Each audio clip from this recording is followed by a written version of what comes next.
Le directeur général de l'Office de radio et télévision du Niger a le profond regret de vous annoncer le décès de deux collaborateurs de la Voix du Sahel, Ousmane Aboubakar Ila, et de Télé Sahel, Moussa Harouna. L'enterrement du premier a déjà eu lieu, celui de Moussa Harouna est prévu demain à Sébi Kolo, après la levée du corps à l'hôpital de Lamordé. Que leur âme repose en paix. Et puis, déclaration conjointe ce matin de la Commission nationale des droits humains et le mouvement nigérien pour la démocratie, Monokurtia. Elle est relative à l'implication des femmes, des jeunes et des personnes handicapées à la vie publique et politique.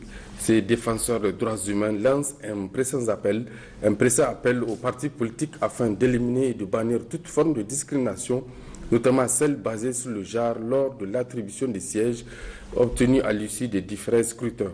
La ténor avec Al-Mustafa Moussaïdi, commissaire aux droits humains.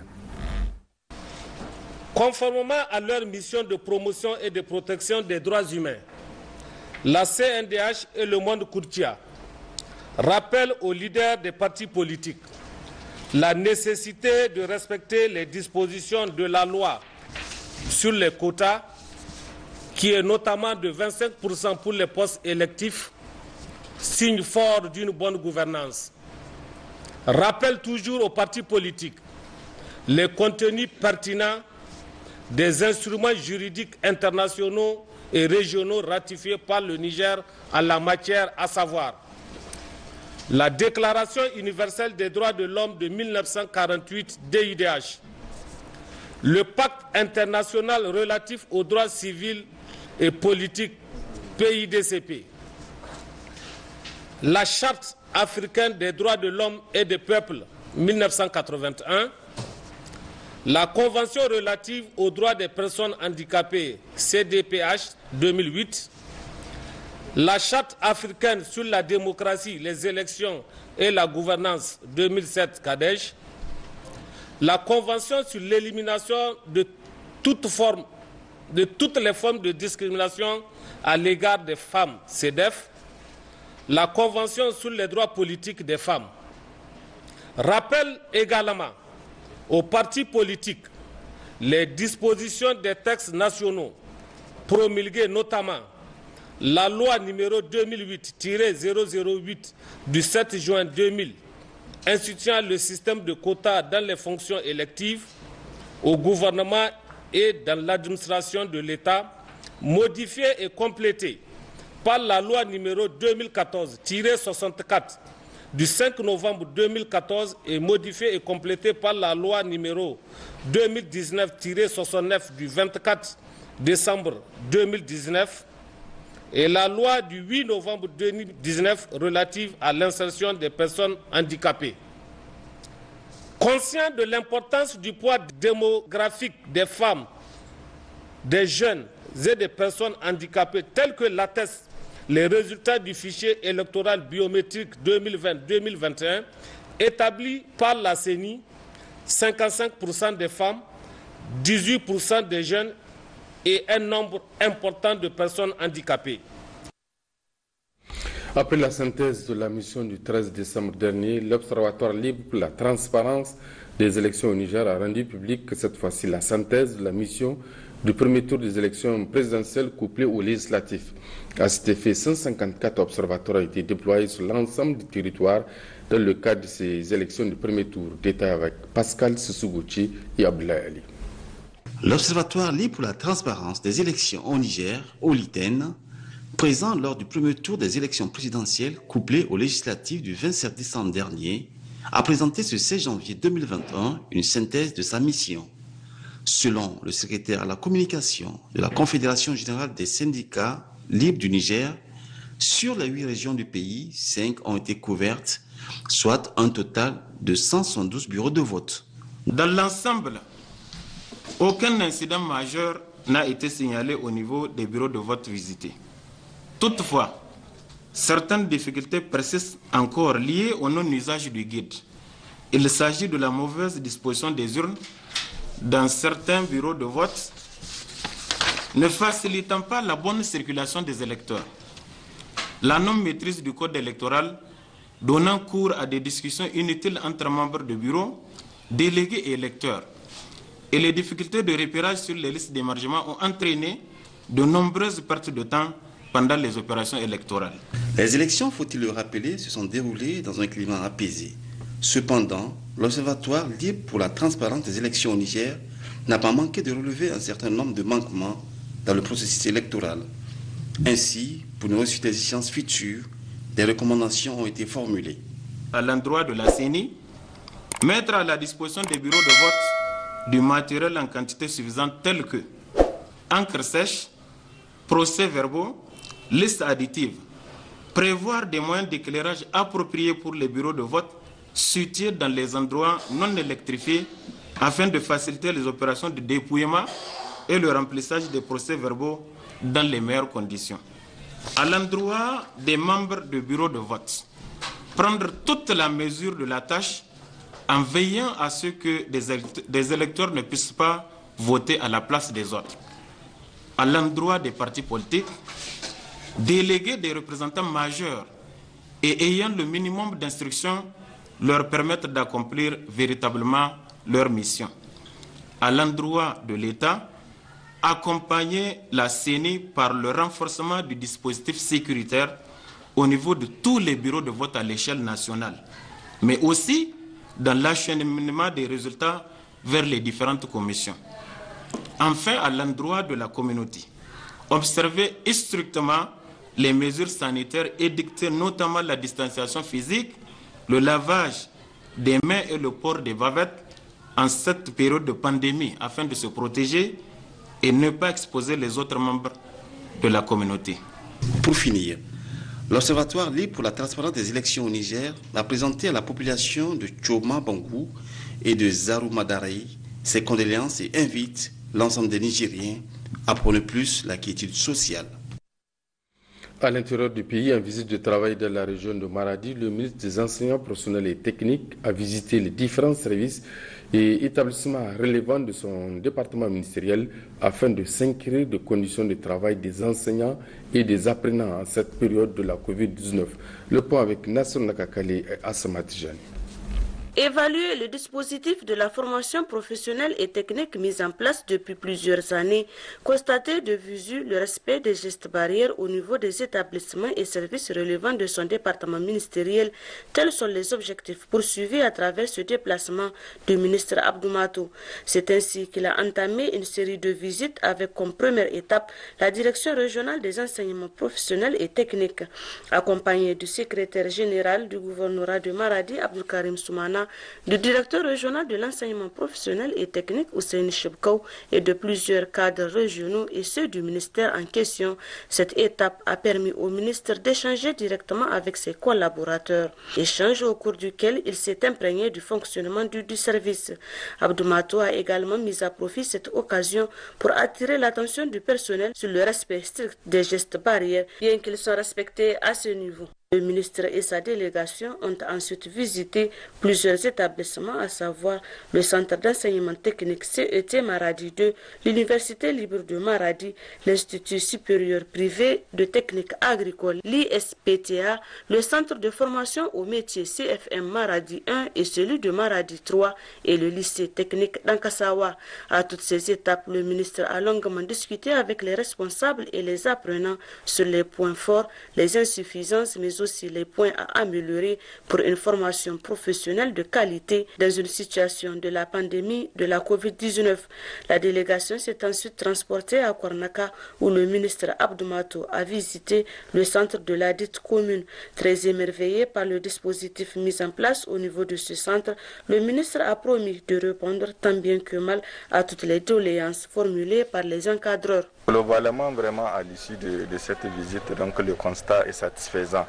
Nous avons remarqué que le domaine de la formation professionnelle, maintenant, elle est très convoité par les partenaires qui nous appuient, mais également par les parents d'élèves qui sont en train de comprendre petit à petit vraiment l'objectif de ces différents centres de formation professionnelle. Partout où nous avons passé, donc, il y a eu un certain nombre de doléances que nous avons pu noter. Donc ce dont nous pouvons prendre en charge au niveau de notre département ministériel, nous n'allons pas tarder à le faire. Et ceux qui nous dépassent, donc nous allons transmettre ces doléances donc à notre hiérarchie. Donc ces gestes barrières, donc surtout le port de la bavette et le dispositif de lavage des mains sont à respecter. Mais malheureusement, on peut constater que vu l'insuffisance des infrastructures, donc les élèves sont vraiment en surnombre. Donc là, nous avons pu relever tous ces manquements et nous allons essayer de voir quelles dispositions nous pouvons prendre, surtout avec nos différents partenaires. C'est la visite de courtoisie rendue à l'honorable chef de canton de Kornaka qui a sanctionné la fin de la mission de travail du ministre des Enseignements professionnels et techniques dans la région de Maradi. Le syndicat unique de la santé et de l'action sociale SUSAS a procédé récemment au lancement officiel de l'opération logements sociaux au profit de ses militantes et militants. C'est le ministre de la Santé publique Ahmed Boto qui a présidé la cérémonie en présence des partenaires du SUSAS, la BIA, la Banque de l'Habitat notamment. Récit de Gérard Blazis. Améliorer les conditions d'existence de ces militants à travers des logements décents, c'est l'objectif visé par le syndicat unique de la santé et de l'action sociale SUSAS qui a élaboré un projet de logements sociaux, objet de la présente cérémonie de lancement. L'opération est sur les rails et le Ben SUSAS, tel à l'engagement pris devant ses militantes et militants en l'étend toutes les 8 régions du Niger pour permettre à tous les agents, ou du moins au plus grand nombre, de disposer d'un toit.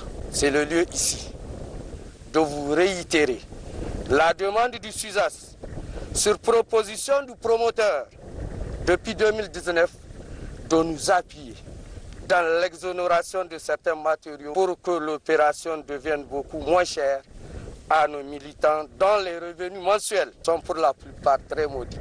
Autant vous venez de marquer l'histoire, monsieur le ministre, autant nous attendons de vous toutes les facilités que requiert cette opération. Après avoir procédé à la pose de la première pierre du chantier, le ministre de la Santé publique a salué l'aboutissement du processus et a encouragé le SUSAS à aller au-delà pour une stabilité sociale de ses militants. À l'image de cette activité, j'exhorte le SUSAS à œuvrer aussi pour la mise en place de la mutuelle de santé des agents de la santé et de l'action sociale dont nous savons que le processus est suffisamment avancé. Le ministère de la Santé publique ne ménagera aucun effort pour accompagner votre syndicat dans toute action tendant à améliorer les conditions de vie et de travail des agents et à l'amélioration de la qualité des soins au profit de la population. Soyez rassurés du soutien total du ministère de la Santé publique dans votre activité, dans cette activité et bien d'autres initiatives. Le respect strict des clauses du contrat de part et d'autre doit être de mise, a souhaité le ministre de la Santé publique, Ahmed Boto, pour la réussite du projet. Santé suite, 7 enseignants de la faculté des sciences de la santé de l'université Abdou Moumoun de Niamey ont été distingués à travers une cérémonie organisée hier après-midi à Niamey. Promus par le CAMES, ces derniers ont reçu leur diplôme devant parents, amis et connaissances. On note particulièrement la présence à cette cérémonie du ministre de l'Enseignement supérieur, de la Recherche et de l'Innovation, le ministre de la Santé publique et le ministre des Mines. Détail avec Abdelaziz Issaka et Laoliaya.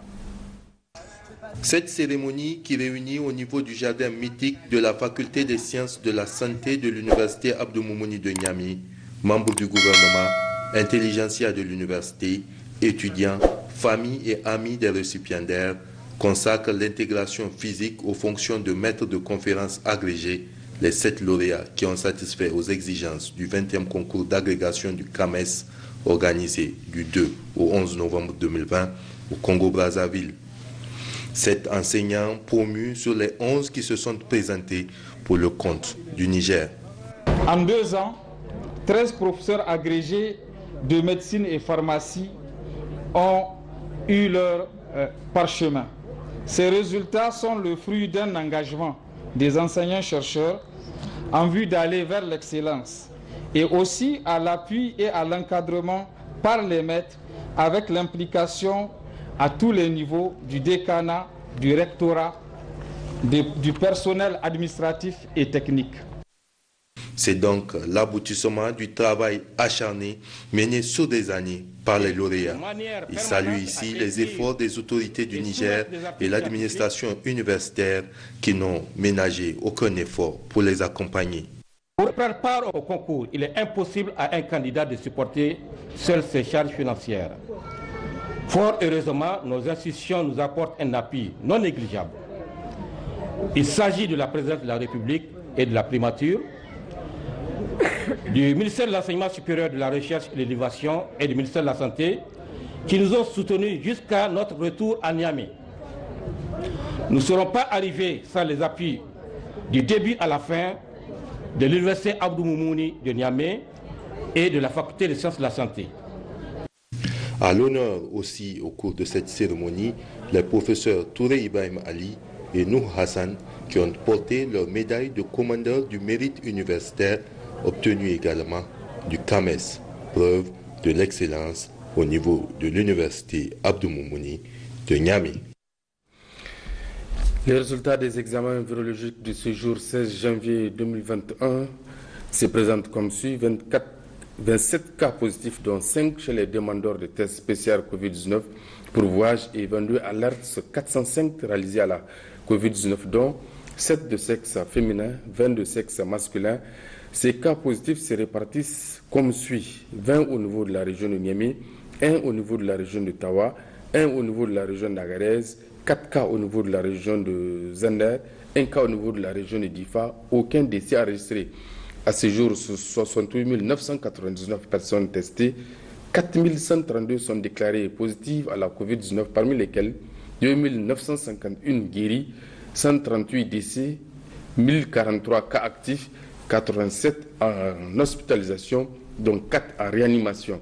Le gouvernement attire l'attention des populations sur le fait que le virus circule fortement au niveau communautaire, avec de plus en plus de cas présentant des signes souvent graves. Aussi, le gouvernement invite la population au respect strict de toutes les mesures prises.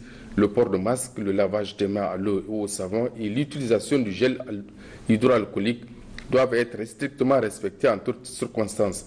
Pour toute information, appelez le 15 ou le 93 59 18 02.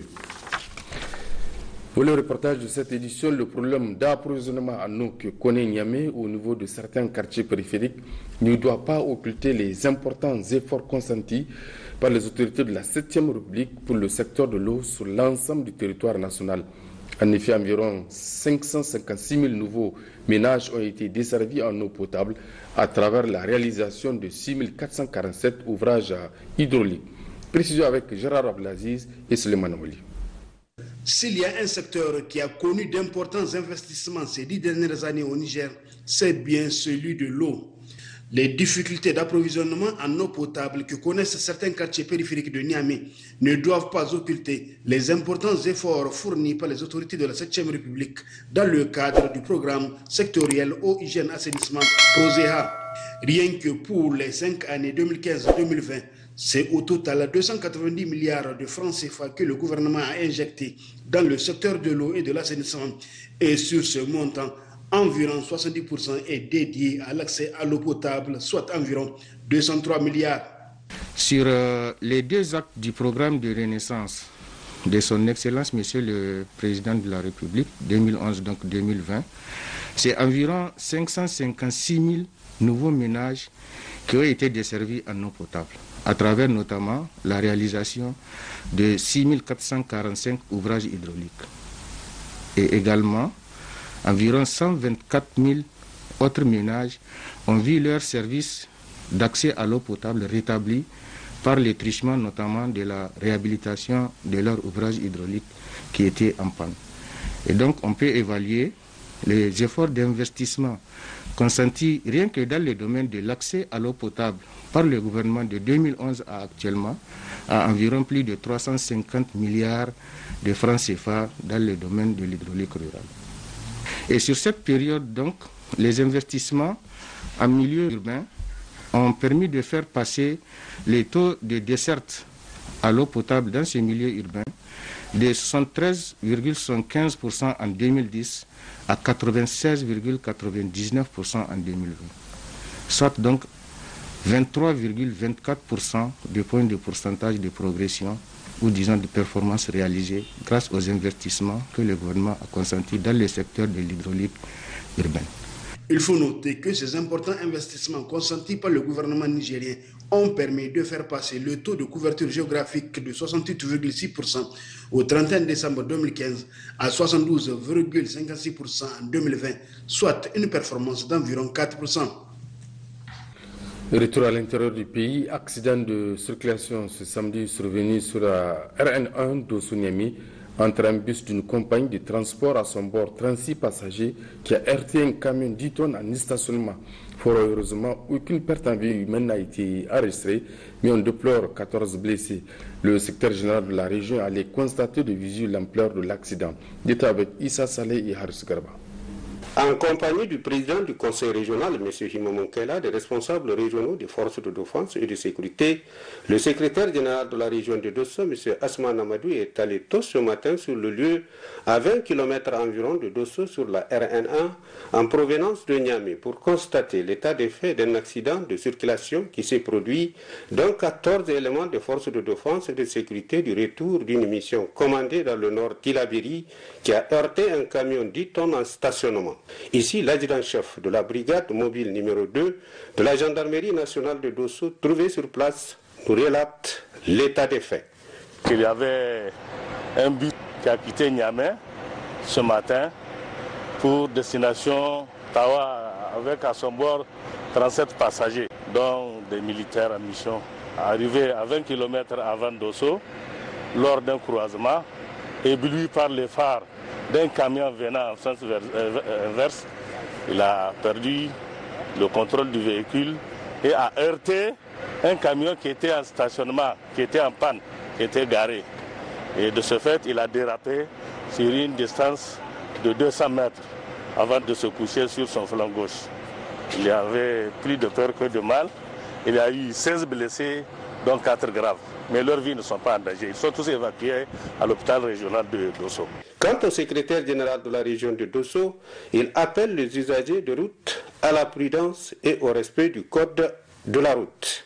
Très fréquent de part et d'autre de Dosso, que ce soit Dosso, Douti, Dosso, Birni, Dosso, Niamey. Franchement, il y a trop de cas d'accidents. Et c'est pour cela que nous profitons de votre micro pour lancer un appel à tous les usagers de la route, toutes catégories confondues, de respecter le code de la route, mais d'avoir beaucoup plus de prudence. Un instant après, le secrétaire général de la région, M. Asman Amadou, et sa délégation se sont rendus au chevet des blessés, admis au centre hospitalier régional de Dosso, où ils suivent des soins intensifs, leur apporter les compassions des autorités de la 7e République, leur souhaiter prompte guérison, puis encourager les agents de santé rompus à la tâche. Restons justement à Dosso pour noter que le problème de circulation routière est devenu un véritable casse-tête pour les populations. Pour preuve, la fréquence des accidents occasionnant 2 fois des pertes en vie humaine. Reportage Omar Boubé et Nafiolage. Au-delà de l'accroissement démographique de la population, Dosso, la cité de Koy, est un carrefour, ce qui du coup constitue un véritable lieu de trafic. C'est pourquoi l'on enregistre de plus en plus des accidents de la route, dus souvent à plusieurs facteurs. Sur la circulation, elle est s'éteindre parce qu'on a remarqué qu'il y a beaucoup d'usagers qui ne respectent pas le code de la route. Il va falloir que les autorités communales et régionales prennent des dispositions nécessaires par rapport au manque de respect du code de la route. Concernant le respect du code de la route, beaucoup d'usagers confient des enseignements qui leur ont été donnés à laisser entendre le responsable d'une auto-école de la place. En réalité, les gens ne respectent pas les enseignements qui leur sont donnés par les auto-écoles, car beaucoup font exprès de violer le code de la route et d'autres conduisent même en état d'ivresse. Nous appelons les autorités à prendre les mesures adéquates. Pour les usagers, les difficultés sont dues à l'impraticabilité des routes. La circulation à Dosso est très difficile car les usagers ne respectent pas le code de la route et certaines routes sont impraticables. Le respect du code de la route et la prise de conscience des usagers sont des facteurs déterminants en vue de réduire ces accidents qui ne cessent d'occasionner de nombreuses victimes. Culture dans cette édition, cap sur la capitale de l'Aïr, les habits traditionnels d'Agadez constituent l'une des caractéristiques et même une richesse, voire une identité culturelle nationale. Mode vestimentaire, recherche esthétique, raffinement, plus de détails dans ce reportage signé Mohamed Adamou et Assadek Legabit. Agadez demeure la région phare du Niger, où la diversité culturelle n'est point à démontrer, car reconnue depuis des lustres. Grâce à ce patrimoine aussi riche que diversifié, cette cité continue de séduire le public à travers son héritage, notamment son mode vestimentaire traditionnel. Une spécificité unique selon ce professionnel du domaine, Abdoulaye Diouf. Nous avons constaté que la broderie d'Agadez, c'est même une identité nationale. Partout au Niger ou au-delà de nos frontières, dès que vous portez une tenue d'Agadez, on sait très bien que vous êtes venu à Agadez ou au Niger. Cela veut dire, au-delà même de la frontière, on voyait des tenues, on dit, ah, ça c'est la tenue du Niger. Pour ce tailleur Bachir Amadou, la confection d'habits traditionnels est une activité lucrative à plus d'un titre. J'ai fait le couture comme ici à Agadez, il y a un domaine de couture qu'on s'appelle Charaba. Il y a le couture homme, il y a des couture femmes, il y a des petits enfants. Ces métiers-là, j'ai hérité avec mon père. Mais j'ai beaucoup reçu de formations. En même temps, je suis couturier et puis comment je suis formateur. Il y a des jeunes qui ont maintenant même leur atelier, ils ont pratiqué ce travail-là avec moi. Même ça, on va dire, c'est un grand avantage. Quant à ceux qui renvoient à leur authenticité ainsi que leur histoire, voici les explications du professionnel Abdoulaye Diouf. Cette tenue a une longue histoire. En commençant, par exemple, pour la tenue d'homme, c'est une tenue d'abord, dès que vous la portez, vous vous sentez à l'aise, vous pouvez vous promener, vous pouvez voyager, en tout cas sans être gêné. Au-delà de cette dimension de cette tenue, c'est une tenue, vous pouvez monter sur un arbre, sur un âne, sur un chamelier, sur un véhicule, sans gêne. Et c'est une tenue qui est différenciée par rapport à d'autres tenues. Là, on dit, ah, ça c'est une tenue de sport, ça c'est une tenue de nuit, ça c'est une tenue de ceci, cela. Ça c'est une tenue que vous pouvez porter à tout moment. Et ça répond aux normes au moment où vous les portez. Alors, celle de femmes. Les femmes agadésiennes, les femmes touareg, et aujourd'hui, au-delà même de notre frontière, la région des femmes du Niger, dès que vous portez cette tenue, on sait que le jour-là, vous êtes en train de manifester une joie. Soit un mariage, soit un baptême ou une fête.